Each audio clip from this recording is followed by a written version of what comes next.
Recibimos hoy en el plató de la región y Telemiño a Carmen Pomar, la consellera de Educación.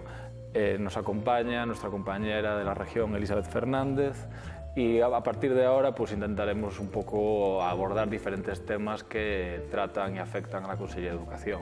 Para empezar, buenas tardes. Hola, ¿qué tal? Buenas tardes. Has estado esta mañana visitando UNVI, ¿no? Con la FP Dual, que es un ejemplo de éxito dentro de este modelo de educación.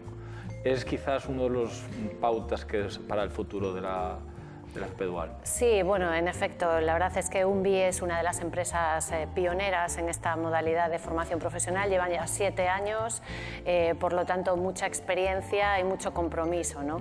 De hecho, pues efectivamente, la FP Dual es un poco la modalidad que bueno, conocemos como más actual, que en otros países europeos ya lleva funcionando mucho tiempo, como por ejemplo Alemania. Aquí es la vanguardia. Y sí, es un poco la vanguardia de la FP y evidentemente en este caso, además de la implicación y el compromiso de los centros educativos, que de por sí ya lo tienen, pues se necesita esa implicación del tejido empresarial, ¿no? Y del tejido productivo y además del tejido productivo que está vinculado, que está bueno, conectado con, bueno, con la zona geográfica, con la provincia, con pues, el entorno de donde está situado el centro educativo, ¿no? En este caso estuvimos visitando pues, las instalaciones de UNVI y conversando con los alumnos y la alumna, debo decir, que bueno, es cierto que el sector del automóvil, la carrocería, es un sector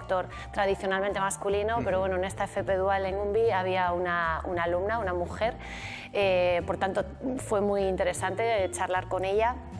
En tercero, además ya del ciclo, son 3 años, primero, segundo, tercero, y estuvimos hablando con alumnos de los 3 cursos, ¿no? Viendo un poco la visión del que llega y también la visión del que ya se va o se queda, porque es cierto que la FP Dual, aparte de otras ventajas, pues tiene un índice de empleabilidad muy elevado. Estamos hablando entre el 90 al 95%, o sea que de cada 90 alumnos que hacen FP Dual, perdón, de cada 100 alumnos, 90 se emplean, ¿no? Por tanto, esos alumnos de tercero yo creo que tenían buenas expectativas de quedarse incluso en la propia empresa.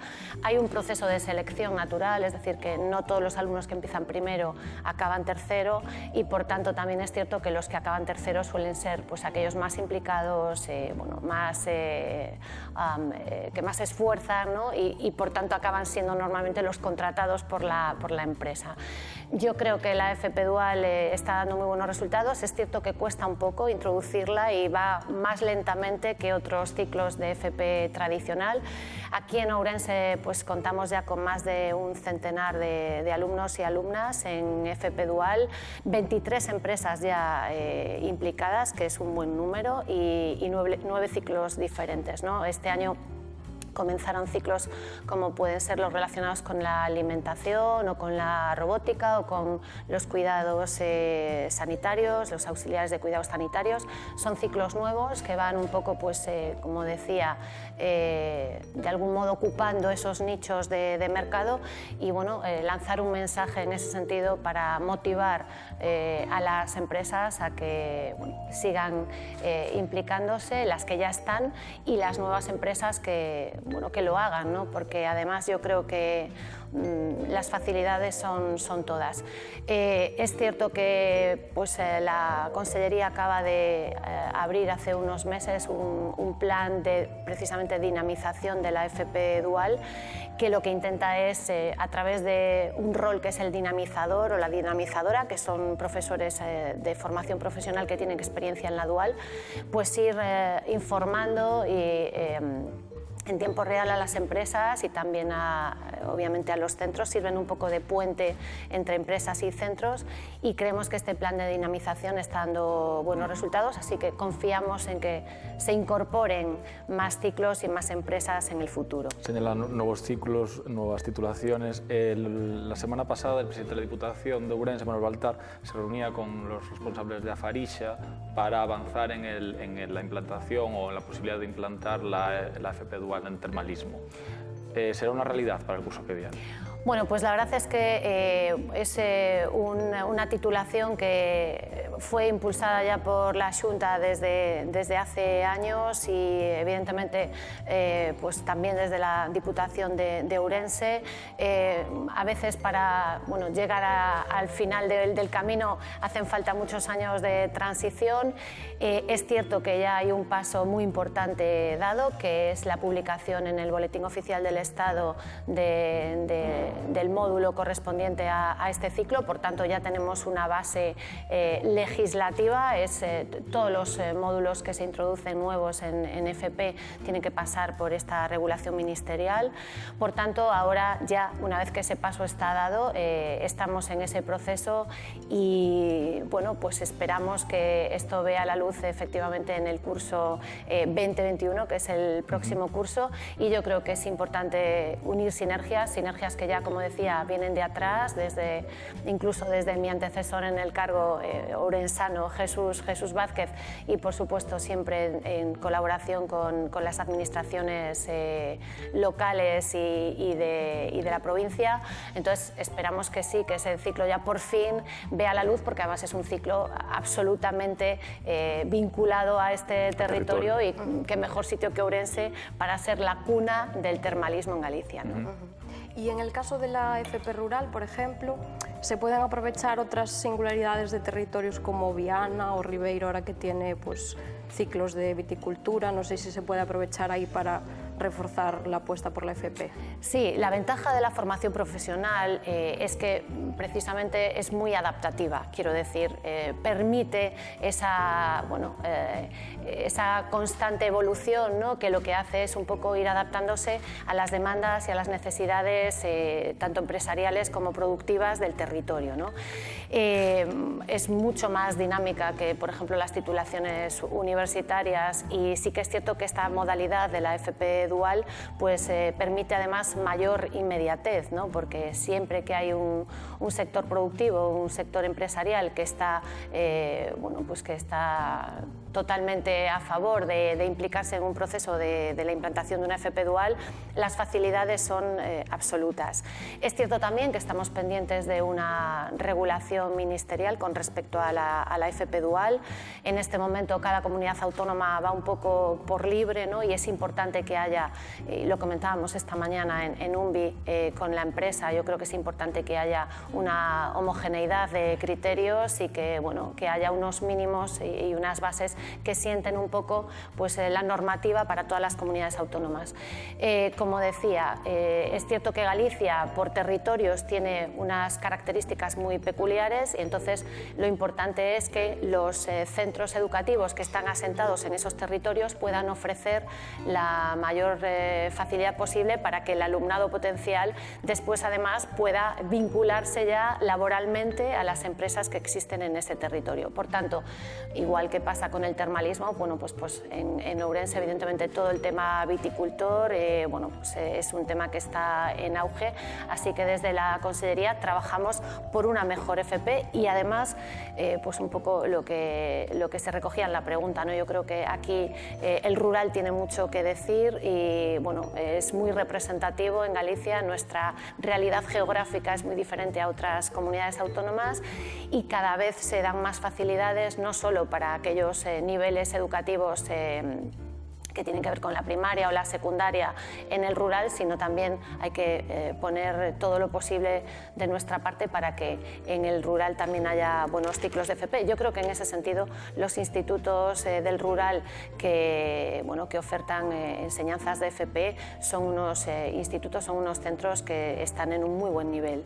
Como dentro de las buenas cifras que presenta la FP en Galicia, que lo dicen los expertos, que es un ejemplo en España de cómo ha ido avanzando esta formación, sí que es cierto que parece que como retos pendientes está el inglés técnico, ¿no? Que lo comentó en alguna entrevista, y también da la sensación a veces de la necesidad de acompasar mejor la oferta y la demanda, por ejemplo, en esto que hablábamos del rural, ¿no? Pues en Tribes o en la Baixa Limia, presentar titulaciones adaptadas allí y también explicar a los alumnos las posibilidades que tiene estudiar eso y no, por ejemplo, pues una FP de DJ. Ahí está también, ¿no?, el papel del orientador, ¿no? Sí, a ver, es cierto que el inglés era, y todavía lo es, una asignatura pendiente con respecto a la FP. Hemos empezado ya a trabajar en ello desde hace algún tiempo y, de hecho, todos los módulos nuevos que se incorporan al calendario y que se incorporan al catálogo de FP van con un módulo específico de inglés técnico incorporado. Pensemos que nuestros alumnos de FP tienen las fronteras abiertas para ir a trabajar pues a otros países, fundamentalmente de Europa, ¿no? Y bueno, ese inglés en la FP, realmente el idioma siempre ha sido pues, una asignatura pendiente en España en general, ¿no? Creo que se ha avanzado mucho en todo lo que tiene que ver con el plurilingüismo, tanto en infantil como en primaria, como en secundaria, como en bachillerato. Estamos ahí, bueno, yo creo que con mucho esfuerzo en el tema de la formación profesional. Yo creo que esto de incorporar el inglés como algo obligatorio para los nuevos ciclos de FP es fundamental. Y bueno, con respecto al tema de la captación del alumnado, lo comentábamos también en UNVI, ¿no?, esta mañana. Yo creo que es importante hacer campañas informativas, campañas de sensibilización, que haya más conocimiento por parte del alumnado de las ciudades y también del alumnado del rural. Bueno, los responsables de la laboral, que es el centro que está implicado en este ciclo de FP Dual con UNVI, nos hablaban de, bueno, que estaban incluso incorporando pues, nuevas posibilidades de campañas de divulgación, incluso a través de redes sociales, ¿no? Hay que pensar que hoy en día la comunicación entre la gente joven es distinta, y a lo mejor, claro, hay que adaptarse un poco. Y luego, pues un poco lo que estábamos comentando, el papel de la orientación vocacional y profesional también es importante, ¿no? Es importante. Es cierto que en todas las ferias y en todos los encuentros que se hacen en Galicia, sea cual sea el lugar, siempre hay un stand de la Dirección General de la Consellería de Educación y en concreto de la Subdirección General de Formación Profesional. Tenemos además en ese sentido yo creo que recursos no solo digitales sino también en papel muy bien estructurados, donde los potenciales alumnos y alumnas pueden ver exactamente dónde se imparte cada ciclo, en qué lugar de Galicia, en qué instituto dentro de ese lugar, cuántos cursos tiene que desarrollar. Es decir, yo creo que cada vez la información es mayor. Y yo creo que bueno, sí que es cierto que tenemos que mentalizarnos de que bueno, a veces es bueno guiarnos por nuestros intereses y por nuestras vocaciones, ¿no? Pero también es importante saber qué salidas profesionales tenemos y qué mercado hay y dónde está el mercado. Si al final nosotros queremos quedarnos en nuestro pueblo o en nuestra ciudad, pues a lo mejor resulta que no es tan fácil porque ese sector empresarial no es de gran calado y a lo mejor tenemos que desplazarnos. Entonces, toda esta información es fundamental a la hora de elegir, bueno, yo creo que la trayectoria académica, ¿no? Me comentaban los alumnos esta mañana en UNVI que alguno de ellos incluso estuvo primero vinculado al mundo laboral, de la hostelería, y que bueno, de repente decidieron decantarse por este ciclo y que por fin estaban satisfechos porque habían encontrado lo que realmente querían. ¿Y se plantea avanzar un pouco en el diálogo, conectar Xunta, concellos, centros de enseñanza, quiero decir, para intentar las empresas entre todos ir cosiendo, ¿no?, una red para tener un diálogo más fluido, quizás, que a lo mejor aquí en Ourense a veces se señala, ¿no?, que falta un poco de diálogo entre las empresas y los centros de formación para determinadas titulaciones, no sé si se... Sí, a ver, como decía, yo creo que la colaboración y la coordinación entre las administraciones es fundamental, ¿no? Y bueno, y yo creo que en los núcleos de población pues está claro que la información debe estar coordinada y debe salir toda en la misma dirección. Precisamente hablando con los responsables de UNVI, pues lo que comentábamos es que sería interesante incluso crear una especie de grupo de trabajo, de comisión de trabajo, sobre todo con vistas vistas a esta nueva regulación a nivel estatal que se va a elaborar con respecto a la FP dual, porque yo creo que Galicia en ese sentido tiene mucho que aportar y las empresas al final pues también tienen sus puntos de vista, su perspectiva, y entonces yo creo que un grupo de trabajo mixto en el que estén los centros educativos, las administraciones y las empresas, pues yo creo que puede en ese sentido ser muy fructífero y que puede elaborar incluso un documento base que sirva después para llevar al Ministerio. Es cierto que el Ministerio en ese sentido sabe que Galicia es una de las comunidades autónomas que está en los mejores niveles con respecto a la formación profesional y yo creo que ahí tenemos mucho que aportar, ¿no? Y ahí también, aquí también puede entrar, ¿no?, el Centro FP Eduardo Barreiros. En principio ponemos como fecha de inauguración 2021. Sí, efectivamente. A ver, la obra ya está adjudicada por un total de unos 4 millones de euros. El acta de replanteo ya está también firmada, por tanto, bueno, los primeros pasos ya están dados. Yo creo que en breve ya se empezará a vallar la zona y empezará a asentarse ya la obra de alguna manera. Estamos pendientes de, bueno, algún tipo de licencia municipal para empezar la obra ya propiamente dicha.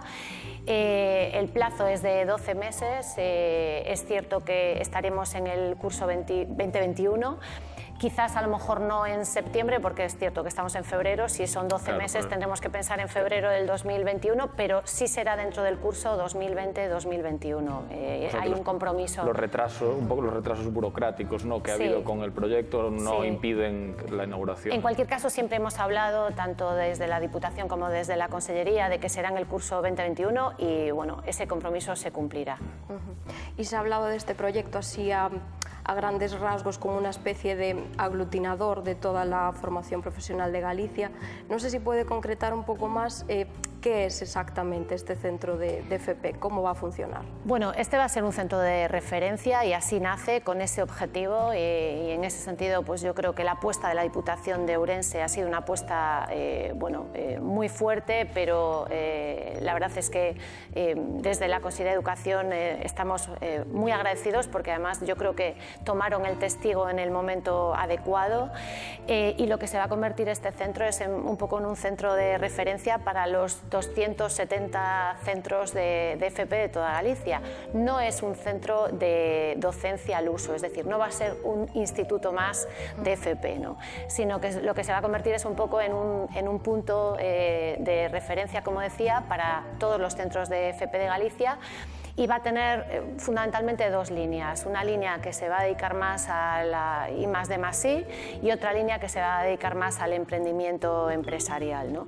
En ese sentido, pues las propias instalaciones van a estar adaptadas a las tareas que se van a desarrollar en este centro y va a servir un poco primero como centro yo creo que como centro lanzadera para el tema del emprendimiento empresarial.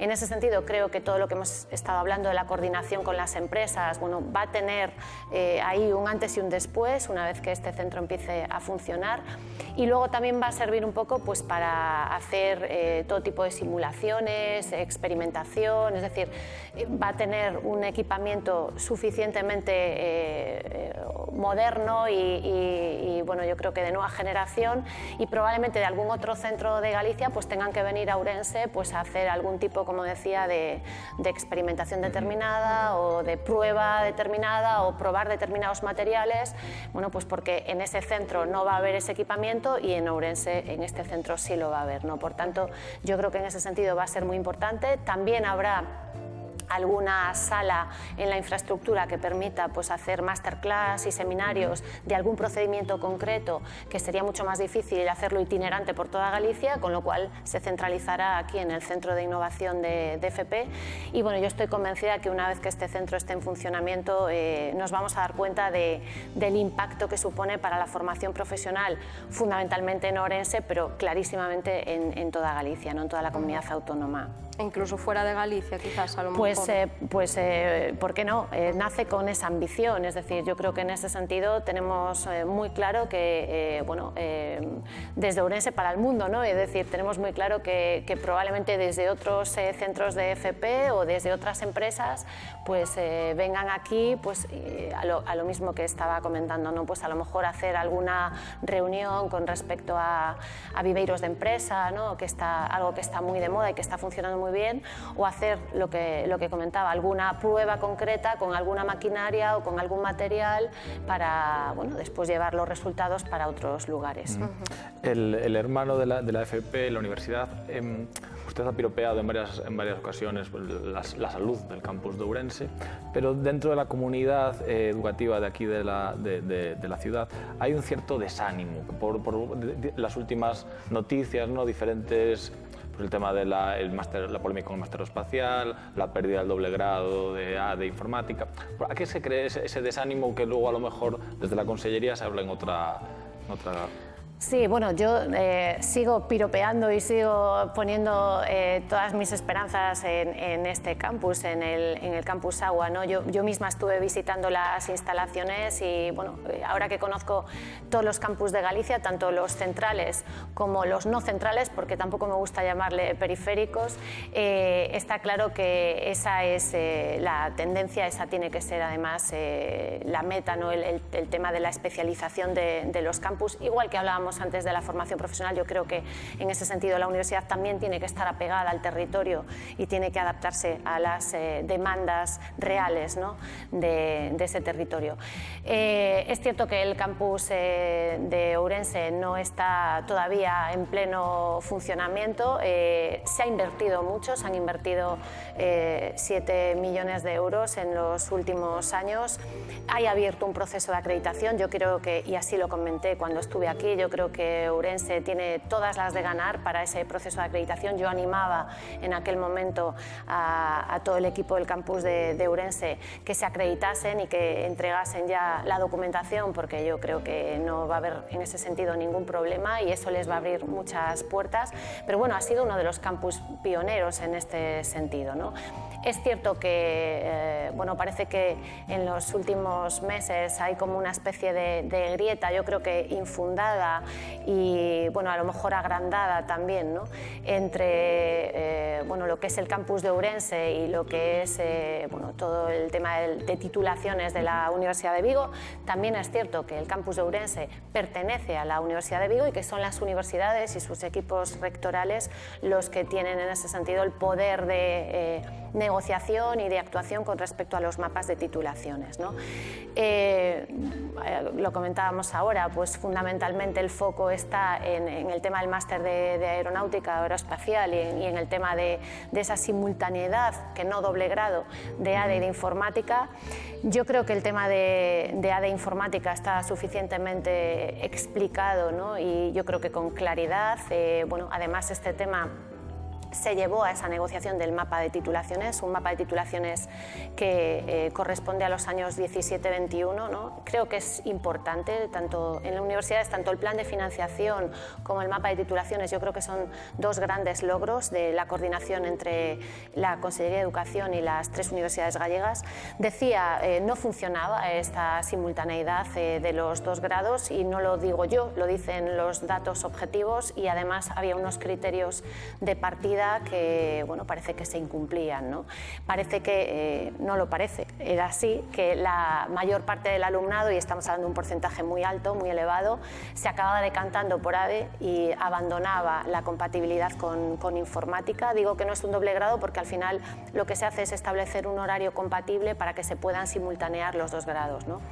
El índice de egresados era mínimo, que salía con las 2 titulaciones y en cualquier caso, después de poner esto encima de la mesa y con el consentimiento de la universidad, y además yo creo que los razonamientos son muy objetivos y muy lógicos, yo creo que igual que hablábamos de la adaptación a las demandas y al éxito de la FP, también tenemos que hacer esto con los títulos universitarios. Decía, en cualquier caso, no se perdieron las plazas, sino que las plazas se incorporan a las titulaciones matriz, ¿no?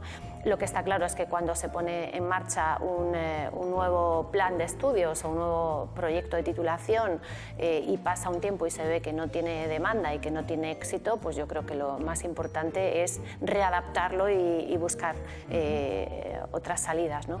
Con respecto al máster de aeronáutica, yo siempre me he pronunciado y lo he hecho además públicamente aquí en Ourense, en que ese máster debe estar en el campus de Ourense, debe estar por tanto en la Universidad de Vigo. Es fundamental que los egresados del grado puedan seguir sus estudios universitarios en Ourense, en el campus de referencia. En este momento, bueno, por decirlo de alguna manera, es la universidad la que tiene que presentar ya esa memoria para ser verificada por la ACSUC. Desde la Consellería le hemos dado salida al proyecto. Ese paso de la verificación o la evaluación positiva de la Agencia de Calidad del Sistema Universitario de Galicia es fundamental. Sin ese paso, sin ese informe, no se puede llegar a darle ya oficialidad a este máster. Y bueno, la postura de la Consellería yo creo que ha sido siempre muy clara, que este máster debe ser liderado e impartido en el campus de Ourense. También es cierto que bueno, no hay suficiente número de docentes para que impartan la docencia en su totalidad, y también desde un principio se habló de alguna colaboración en docencia de la Universidad de La Coruña, ¿no? Pero bueno, yo soy una firme defensora de que este máster debe estar en Ourense, por lo tanto debe estar en la Universidad de Vigo, debe impartirse en Ourense y debe estar liderado y coordinado desde Ourense. Y la Xunta defiende, tal y como dice el rector de la UVigo, que las clases presenciales sean exclusivamente en Ourense.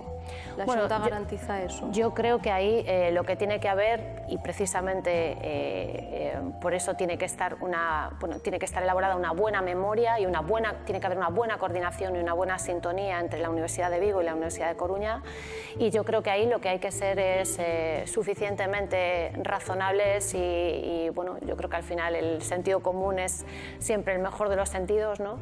Y está claro que siempre que la Universidad de Vigo y por tanto desde el campus de Ourense se pueda garantizar que las materias presenciales puedan ser impartidas en Ourense y que las colaboraciones con la Universidad de Coruña, como decía, sean puntuales para determinado tipo de materias o de prácticas, pues yo creo que son las dos universidades las que se tienen que coordinar, siempre, insisto, teniendo en cuenta que el máster debe ser impartido y liderado desde Ourense, ¿no? Entonces yo creo que es importante que esa sintonía ya de una vez se plasme en una memoria y que bueno, facilitemos esa impartición del máster y no la dificultemos, ¿no? ¿Hay un riesgo de que no haya máster el año que viene con estos retrasos? Desde en el curso de septiembre. Desde luego, desde la Consellería hemos agilizado los trámites al máximo para que el máster se comience a impartir en el curso 2021. Y ampliando el foco, ¿le preocupa a veces esta imagen como de competencia entre universidades gallegas? Quizás no es la mejor, no es lo que mejor trasciende a los ciudadanos. A ver, lo que está claro es que el sistema universitario de Galicia es uno, ¿no? Y por eso hablamos siempre del SUC, del Sistema Universitario de Galicia. Y lo que está claro es que desde las tres universidades, y bueno, nosotros creo que desde la Consellería lo promovemos constantemente, debe haber siempre una buena coordinación y una buena colaboración, y yo creo que lo importante es unir sinergias y unir esfuerzos, ¿no? De hecho, la próxima titulación de Relaciones Internacionales también es una titulación compartida, interuniversitaria, ¿no?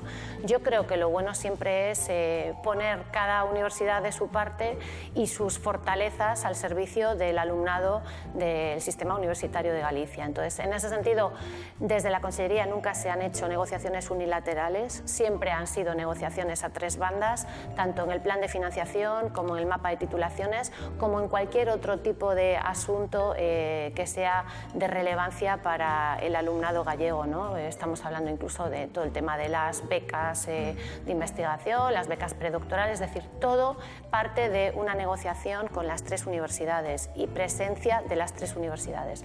Yo creo que es la única manera de reforzar el sistema universitario de Galicia Primero, para evitar que el alumnado universitario se vaya a otras comunidades autónomas y, ¿por qué no?, para propiciar que alumnado de otras comunidades autónomas se venga a estudiar a Galicia, que yo creo que es algo fundamental en las políticas educativas del futuro, y yo creo que además es algo en lo que desde la Xunta de Galicia se está trabajando muy mucho, ¿no?, que es esa captación de alumnado universitario, y también la facilidad de que aquellos alumnos descendientes de gallegos que viven en otros lugares, bueno, pues que de algún modo retornen a Galicia y puedan asentarse incluso en Galicia y, bueno, acabar formando también sus familias en Galicia.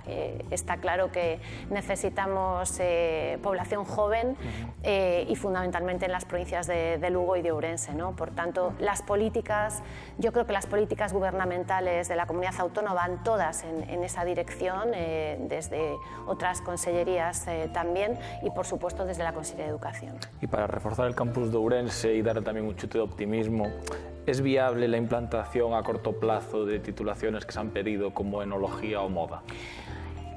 Bueno, ahí está el papel fundamental de la propia universidad y en este caso de la universidad de referencia o universidad matriz, que es la Universidad de Vigo, ¿no? Quien tiene que proponer a la administración autonómica titulaciones es la universidad. Entonces yo creo que ahí es fundamental el buen entendimiento entre bueno, la gobernanza de la Universidad de Vigo y bueno, los docentes e investigadores que están trabajando en el campus de Ourense, ¿no? Siempre que sea viable esa titulación, siempre que se presente una memoria, como decía, donde se garantice la buena impartición de la docencia, tanto en práctica como en teoría, la Consellería está abierta a incorporar nuevas titulaciones. Por eso nos sentamos con las universidades a negociar los mapas de titulaciones y por eso estamos abiertos siempre a incorporar titulaciones nuevas, insisto, pero siempre que se garantice la calidad de los estudios universitarios, porque al final el incorporar titulaciones por, bueno, simplemente por intereses particulares, pero que después pues, no garanticen al alumnado o la permanencia de ese alumnado, o que no garanticen unos buenos niveles de docencia y de investigación, pues realmente al final no vale la pena, ¿no? Entonces animamos siempre a las universidades a que presenten nuevas titulaciones. Yo creo que el sistema universitario está empezando a abrir su mentalidad en ese sentido. Decíamos antes que la FP, claro, la FP va mucho más rápido, es mucho más ágil, pero bueno, yo creo que la universidad se tiene que ir acomodando a los nuevos tiempos. Estamos en el siglo XXI y las cosas han cambiado. ¿Y han recibido propuestas concretas de la U Vigo para Ourense, titulaciones nuevas? Bueno, hay propuestas encima de la mesa, nada en firme. En cualquier caso, en este momento el mapa de titulaciones para el curso próximo está cerrado, pero como decimos, nosotros estamos constantemente en coordinación con las universidades y constantemente abiertos a poner nuevas memorias y nuevas propuestas encima de la mesa. Por tanto, yo en ese sentido soy optimista y animo a que las propuestas sean sólidas, que las propuestas de algún modo reflejen esa unión y no grietas o intereses particulares, y siempre y cuando lo hagan la Consellería les va a dar hacia adelante. Cumplirá en unos días 1 año y medio como conselleira de Educación. En este tiempo ha pateado muchos colegios de toda Galicia, también de Ourense. Haciendo un poco un balance y echando la vista atrás, ¿cuál es la valoración de la educación primaria y secundaria en Galicia y qué retos le quedan para el futuro? También que entiendo que el adelanto electoral ha a lo mejor cortado un poco, ¿no?, el cronograma previsto.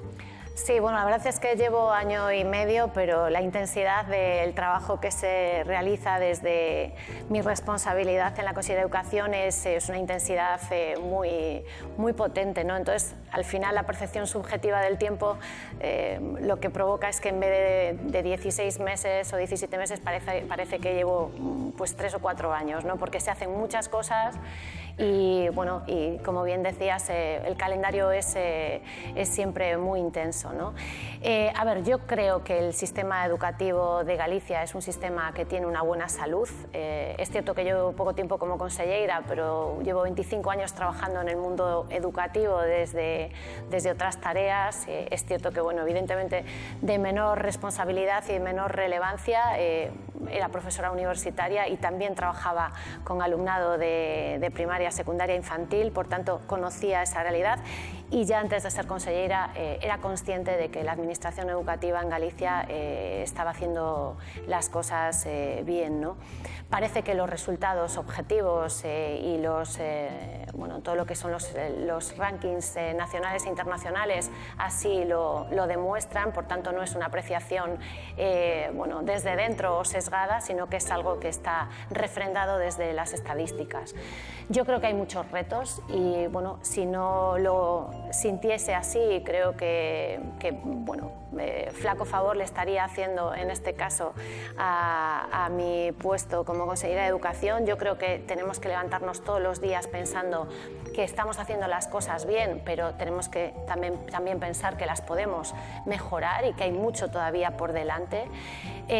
Bueno, también es cierto que este adelanto electoral y teniendo en cuenta que además el calendario escolar es un calendario muy prefijado y con unos meses de mayor actividad y luego ya de un cierto parón, pues hace que tengamos que compaginar pues, y que tengamos que compactar la agenda que teníamos para 4 o 5 meses en menos tiempo. Yo creo que bueno, el reto del rural sigue ahí. Es cierto también que he podido comprobar de primera mano que los centros del rural no tienen nada que envidiarle a los centros de las ciudades. Son particularidades distintas, realidades distintas, características distintas, pero bueno, también hay una compensación de, bueno, es cierto que a veces en la ciudad tenemos unas ventajas, pero en el rural tenemos otras. Por tanto, yo no me gusta enfrentar como si fuesen dos, en ese sentido, dos posibilidades con distinto nivel, ¿no? Sino que yo creo que son pues, realidades distintas, pero que yo creo que desde las dos se está respondiendo con mucha implicación. En los centros de rural en este momento se están desarrollando todas las posibilidades que se pueden desarrollar en las ciudades. Son centros muy proactivos, que están muy implicados en los proyectos educativos, que participan de todas las convocatorias de la Consellería de Educación. Muchas veces incluso la propia situación y el hecho de que sean más pequeños pues favorece el desarrollo de proyectos que a lo mejor en otros centros más numerosos o con mayor alumnado, con mayor número de alumnos, no se pueden realizar o tienen más dificultades. Y viceversa, a veces hay centros pues, más numerosos o con más líneas donde es más fácil pues, llevar a cabo determinados proyectos. Por tanto, yo creo que no debemos enfrentar ni poner en un escalafón centros de primera o de segunda, ¿no? El rural gallego trabaja muy bien. Yo creo que además el hecho de que estén agrupados y que haya pues, una asociación de centros rurales hace que, bueno, que unan todas esas peculiaridades y que bueno, estén haciendo bueno, realmente verdaderas maravillas. Yo creo que las familias son conscientes de lo que, probablemente a lo mejor de lo que pierden en algunas ventajas, pero de lo que ganan en otras facilidades. Pero en todo caso creo que hay que seguir por ahí, creo que hay que seguir favoreciendo al rural y seguir promoviendo que el rural no esté en desventaja con respecto a los núcleos urbanos. Creo que hay que seguir trabajando en todo el tema de la digitalización, es decir, es cierto que bueno, Edixgal es un programa que está dando muy buenos resultados, pero bueno, yo creo que es importante que se sigan poniendo facilidades para la utilización de recursos tecnológicos en los centros, siempre como recursos, ¿no? Yo creo que bueno, es un nuevo paradigma de aprendizaje, pero en cualquier caso lo importante no es tanto en sí si se utiliza papel o si se utiliza ordenador o tablet, sino que lo importante son las estrategias cognitivas y de aprendizaje que están detrás, ¿no? En eso es fundamental la formación del profesorado. Hay que seguir trabajando en el tema de las bibliotecas y de que la lectura y todo lo que tiene que ver con la transversalidad transversalidad en las materias pues siga muy presente. Hay que seguir trabajando en las competencias STEM. Yo le añadiría esa A que tiene que ver con las artes como herramientas también de, bueno, de fomento de determinadas competencias, como decía, más transversales, ¿no? Como puede ser la observación o bueno, el hecho de ser metódicos. Yo creo que el arte y las disciplinas artísticas ahí tienen mucho que decir, y también las humanidades. Todo el tema de la comunicación digital, que es muy de este siglo, no sería nada si no tuviésemos oratoria y si no supiésemos cómo hablar y cómo escribir y cómo manejar pues, una lengua, ¿no? Seguimos trabajando en plurilingüismo, yo creo que es importante. El inglés es fundamental. Estamos cada año añadiendo auxiliares de conversación en los centros de primaria y de secundaria. Competencias matemáticas, competencias científicas. Entonces, bueno, yo creo que los resultados nos dicen que vamos por el buen camino, pero lo que está claro es que hay que ir reforzando y facilitando que se incorporen todavía más acciones en esa senda. Estamos trabajando también con mucha insistencia en la prevención del abandono escolar. Es cierto que Galicia tiene una tasa en este momento muy baja, que además bueno, en los últimos años ha bajado, ha descendido de una manera vertiginosa y estamos ya en el 12,6% de abandono escolar. Es una tasa muy satisfactoria, pero bueno, es cierto que a mí como consellera de Educación y como profesional me encantaría que fuese el 0%, ¿no? Y en ese sentido estamos reforzando muchísimo todo lo que tiene que ver con, bueno, con los contratos programa de refuerzo de competencias, prevención del abandono, ayuda a los alumnos con dificultades académicas, un trabajo especial con el alumno y la alumna que repite curso. Acabamos en enero de sacar una nueva convocatoria que se llama ARCO, que va un poco también en esa línea, que lo que hace es no solo reforzar después del horario lectivo, sino reforzar en el propio horario lectivo con la presencialidad de docentes en el aula. Por tanto, nos vamos a encontrar con aulas con 2 docentes, es decir, que son las aulas con dificultades y donde hay alumnado pues, con más problemas académicos, es fundamental. Y luego algo que para mí es súper importante y que además, bueno, yo creo que llevo a bien haberlo introducido con mi llegada a la Consellería a través del Servicio de Orientación e Inclusión, que es un servicio de nueva creación, que es también el refuerzo de la tarea orientadora. Yo creo que los orientadores son y deben ser un eje vertebrador de los centros educativos. Menciona antes el tema de las competencias STEM y precisamente el informe PISA coloca a Galicia en una buena posición en ciencias. Aquí en Ourense tenemos 2 centros, creo que son, que tienen el bachillerato. ¿Se puede hacer en más? ¿Han recibido propuestas de otros centros o cómo se puede seguir fomentando este tipo de...? Sí, esta es una convocatoria que se abre todos los cursos. Bueno, estamos en el segundo curso de bachillerato STEM y bueno, evidentemente nuestra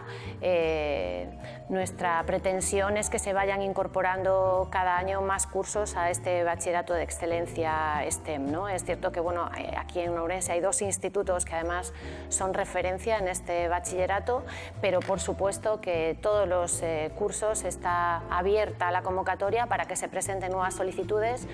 Y bueno, yo creo que este no es el único, pero sí que evidentemente es uno de los recursos o de las novedades que ha favorecido estas buenas puntuaciones en competencias, tanto en ciencias, donde estamos en primer lugar, y en matemáticas, donde estamos en quinto lugar, cuarto, según se mire, porque es cierto que el tercero y cuarto puesto hacen tablas, están empatados, por tanto Galicia estaría en cuarto o quinto puesto, según como lo evaluemos.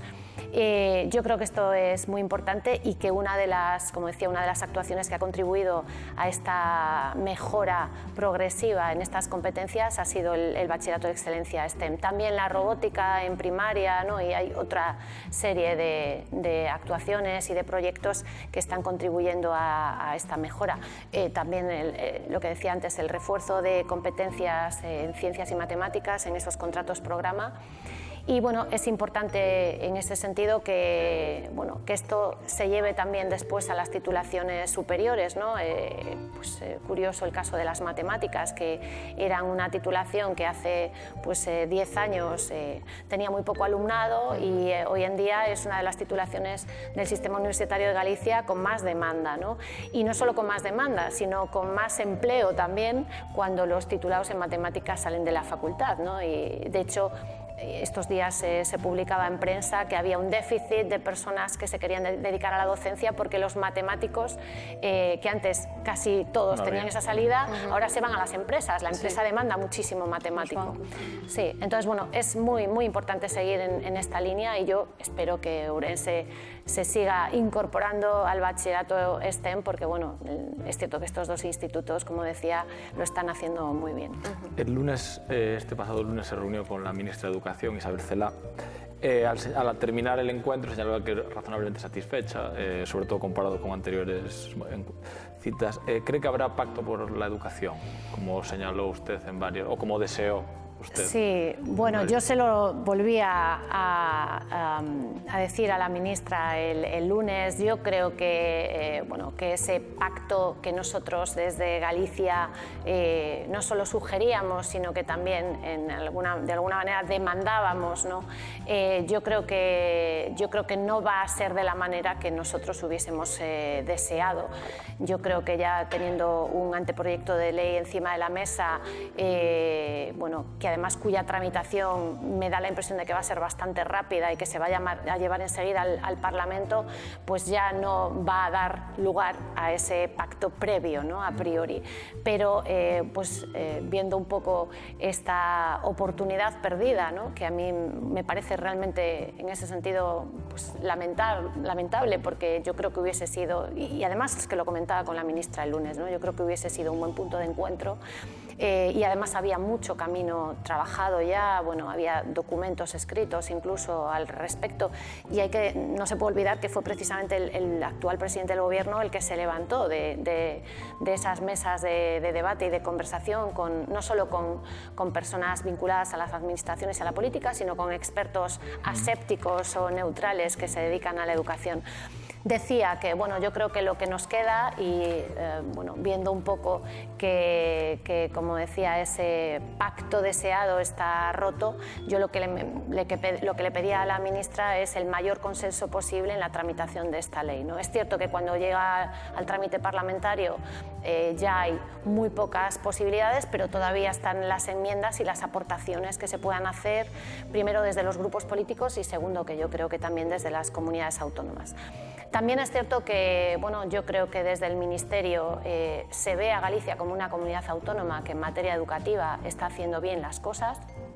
La propia ministra nos pidió colaboración en todo lo que tiene que ver con esta regulación de la formación profesional, particularmente de la formación profesional dual. Nos decía que Galicia tenía que ser un referente para ese documento base, y también hablamos de la formación inicial del profesorado y también pidió colaboración de esta comunidad autónoma para trabajar un poco en esa línea. Yo creo que es fundamental que los futuros profesores tengan una buena formación.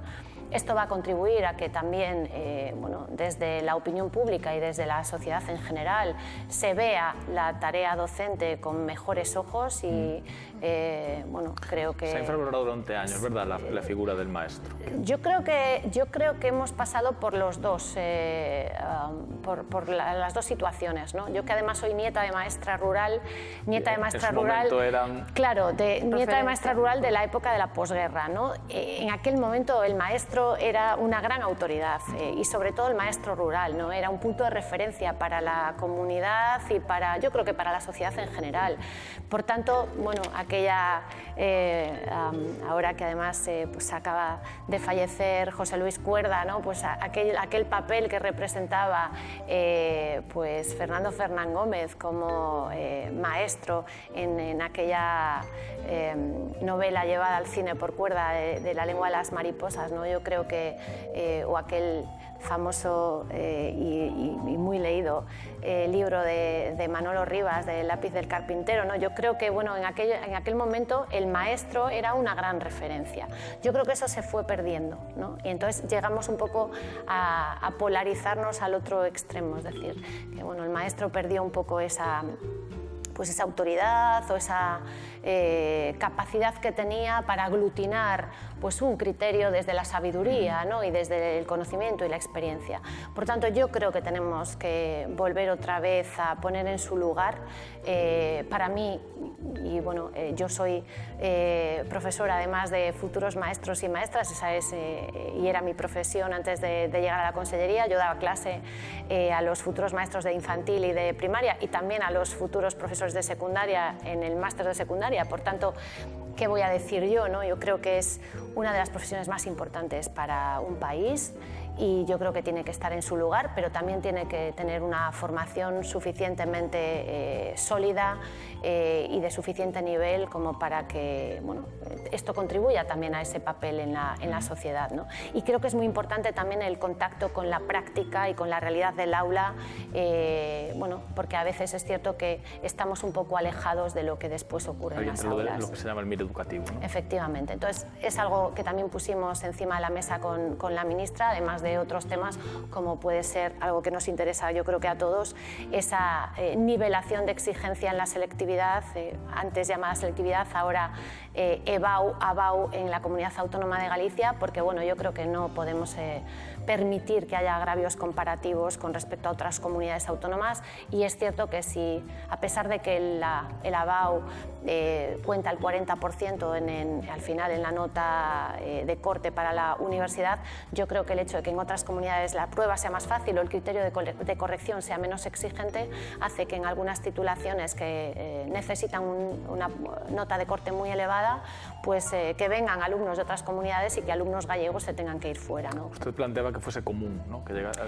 Sí, a ver, nosotros siempre desde el principio hablamos de una única prueba, o prueba única, por decirlo de la manera técnicamente correcta. Es cierto que es complicado lo de la prueba única y yo, bueno, a pesar de que sigo incidiendo en esto, no veo demasiadas posibilidades. Entonces, siendo realista, el otro día a la ministra lo que sí le pedí es que hubiese algún tipo de control para que los criterios de corrección y los criterios de formulación de las preguntas, de las cuestiones, fuesen al menos del mismo nivel de dificultad, ¿no? Yo creo que es fundamental. Uno de los últimos protocolos aprobados por la Consellería es el de la dislexia, también el de altas capacidades. Algunos padres vienen comentando que depende mucho el funcionamiento de un centro a otro. ¿A usted le preocupa esa falta de homogenización? Bueno, es cierto que los protocolos son un instrumento o un recurso más dentro de bueno, podemos decir que un pack, por decirlo de alguna manera, es decir, un conjunto de recursos mucho más amplio, ¿no? Es decir, no todo se basa en los protocolos, pero también es cierto que el protocolo es un documento base fundamental, primero porque visibiliza la dificultad de aprendizaje, el trastorno de aprendizaje, es decir, en cada caso, pues lo que está claro es que exista un protocolo. A ver, es cierto que estas dificultades o estos trastornos ya existen, pero el hecho de que haya un protocolo y que el protocolo lleve en la etiqueta o en el título pues, esa nomenclatura, lo que hace es favorecer esa visibilización, ¿no? Pero por otro lado, también es cierto que no nos debemos única y exclusivamente quedar ahí. A mí me gusta siempre decir que el protocolo, a pesar de no ser un documento normativo, porque está claro que no es un decreto ni se publica en un DOGA, ¿no? Tiene que ser siempre un documento base para trabajar. Yo creo que no tiene que ser un documento tomado como un control desde el centro o desde los docentes, sino todo lo contrario, como un documento facilitador. Es decir, lo que hay siempre encima de la mesa es la demanda de que no sabemos qué hacer cuando tenemos un alumno de estas características en el aula. Bueno, pues aquí tenemos un documento que paso a paso, pauta a pauta, nos va diciendo lo que tenemos que hacer, desde la detección hasta la intervención y siendo además súper específicos los documentos en función de qué necesidad de apoyo o qué necesidad educativa estamos tratando, ¿no? Decía, estos documentos, estos protocolos tienen que ir acompañados de otra serie de medidas. Una de las medidas en las que estamos trabajando y además yo creo que por buen camino es la actualización de la normativa. Es decir, tenemos un decreto de atención a la diversidad que es del 2011. Es cierto que el 2011 pues al final queda ahí al lado, pero bueno, en estos 9 años las casuísticas y las realidades del aula con respecto al alumnado con necesidades especiales pues han variado. Y bueno, es muy importante actualizar la normativa, por tanto, bueno, es una medida más. Otra medida más es, y en la que estamos trabajando, es la homogeneidad de criterios a la hora de detectar, de evaluar, de diagnosticar, de identificar, para que, bueno, le llamemos de la misma manera en las 4 provincias gallegas y sea donde sea, a la misma realidad de aula, ¿no? Yo creo que no es posible que un niño sea altas capacidades en Ourense y no lo sea en Lugo. Es decir, eso está claro, ¿no? Entonces tiene que haber un criterio homogéneo y un criterio base oficial, ¿no? Estamos trabajando también en todo el tema de la formación del personal que está vinculado a la atención a la diversidad. No olvidemos que en Galicia el 4% de los profesionales que están en los centros educativos se dedica a la atención a la diversidad, es decir, son 4.000 profesionales dedicados a la atención a la diversidad, por tanto, yo creo que un número muy, muy elevado, pero es muy importante que estén formados y que estén actualizados en ese sentido. Y otro tema en el que estamos trabajando es en la red de orientación, como decía, ¿no? Es fundamental tener una buena red de orientadores, creo que en Galicia ya la tenemos.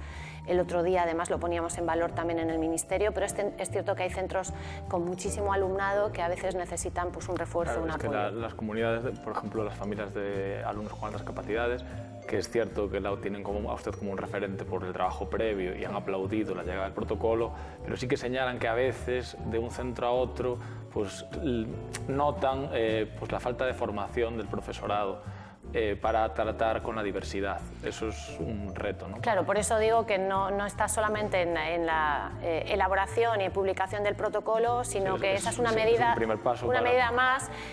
Ni siquiera un primer paso, yo creo que es un paso simultáneo a otros, o sea, no podemos empezar la casa por el tejado. Entonces, si hay un protocolo, tiene que estar suficientemente formado pues el profesional para llevar a cabo ese protocolo o para saber de qué se habla, ¿no? Pero a la vez tiene que estar actualizada esa normativa, tiene que haber una red de trabajo, quiero decir, son muchos pasos, pero que yo creo que no deben estar, no deben estar en diferentes tiempos, sino que deben ser simultáneos, ¿no? Y también es cierto que la existencia del protocolo también ampara de alguna manera a las familias, y ahí empatizo con ellas, pues porque a la hora de demandar algún tipo de intervención o de actuación, bueno, está claro que la respuesta no puede ser no tenemos ningún documento, no sabemos qué tenemos que hacer, porque hay un protocolo facilitado, no solo en papel, sino también colgado en la web, por tanto el documento está ahí. Para cerrar el encuentro con CELA, creo que comentaron la realidad de los centros rurales, que señalaba hace un momento. ¿Hay la posibilidad de hacer una discriminación positiva en el futuro por parte de las administraciones cara a esos centros, al margen de los criterios de alumnos? Que sé que usted señaló en varias ocasiones, porque claro que obviamente el problema es que faltan niños, pero al margen de eso... Sí, a ver, bueno, yo le comentaba a la ministra y de hecho yo creo que es cierto que comparativamente con otras comunidades autónomas sí que se sorprendió. Yo le comentaba que nosotros manteníamos abiertos todos los centros que tuviesen 6 alumnos como mínimo, ¿no? Yo creo que en otras comunidades en ese sentido son mucho más restrictivas. Por tanto, yo creo que es importante mantener abiertos los centros que tienen 6 alumnos o 7 alumnos, pero también es importante el intentar que esos centros que tienen 6 alumnos no acaben teniendo 3, ¿no? Entonces, yo creo que a pesar de que esa es una medida, igual que lo comentaba con respecto a los protocolos, es una medida, pero no puede ser la única. Simplemente no podemos cruzarnos de brazos diciendo, bueno, todo está muy bien porque nosotros si hay 6 alumnos mantenemos un centro abierto, ¿no? Yo creo que lo importante es que desde la Xunta, y digo desde la Xunta porque insisto en que somos varias consellerías las que trabajamos en esa línea, se promueva el que en los núcleos rurales no desaparezcan las familias, ¿no? Yo creo que en ese sentido, además desde la Consellería de Política Social, que además bueno, tiene sus competencias en 0-3 años, se están haciendo muchísimas actuaciones, se está haciendo muchísimo esfuerzo porque bueno, los padres o las futuras familias puedan tener hijos y criarles en el rural, ¿no? Evidentemente, si las familias deciden tener niños, deciden tener bebés, van a ser futuros usuarios de los colegios. Por tanto, yo creo que esto es una labor de gobierno, no es una labor de consellería. Nosotros es cierto que le decíamos a la ministra que bueno, no todos los territorios son iguales. De hecho, Castilla y León comparte con nosotros esa inquietud y también en ese sentido le decía que, bueno, que a lo mejor a nivel de presupuestos y de inversión y de financiación no todas las comunidades autónomas somos iguales. Y es cierto que Galicia en ese sentido bueno, tiene una gran inversión en el rural, ¿no? Solamente la red de transporte que tenemos en Galicia, estamos hablando de muchísimos niños y niñas que son usuarios de nuestra red de transporte, ¿no? Entonces, claro, la dispersión de la población en Galicia no tiene nada que ver con la dispersión de la población en otras comunidades. Y ahí seguiremos insistiendo al Gobierno central. Es cierto que a ver si aprueban los presupuestos de una vez. Ella misma nos decía que estaban sin presupuestos. Evidentemente, esto tuvo que ver con la inestabilidad que se mantuvo durante estos últimos meses. Un Gobierno en funciones sin presupuestos. Pero esperemos que en esos presupuestos, y yo así lo seguiré reiterando, se tengan en cuenta esas realidades geográficas distintas, ¿no? Llegaba aquí diciendo de su visita de UNVI que charló con los alumnos y la alumna. Ocurre también en otros ciclos como automoción aquí en Ourense, que creo que también en uno de los cursos es solo una alumna.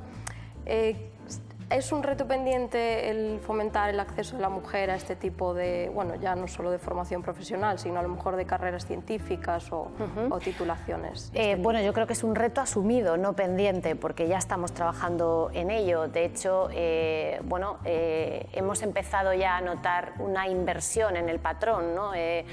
Pues hace poco estaba en la entrega de unos premios científicos precisamente a estos institutos que están desarrollando el bachillerato de excelencia STEM y la mayor parte de las premiadas eran chicas, ¿no? Estamos hablando de niveles de instituto, de bachillerato, ¿no? Bueno, yo creo que el otro día entregamos los premios fin de grado, ¿no? Es decir, los premios a la excelencia universitaria y bueno, era totalmente aplastante estadísticamente el número de mujeres. Si no me equivoco, era un 70 y algo % de mujeres premiadas frente a un 20 y tantos % de hombres, ¿no? Yo creo que esto bueno, de alguna manera refleja que las cosas están cambiando.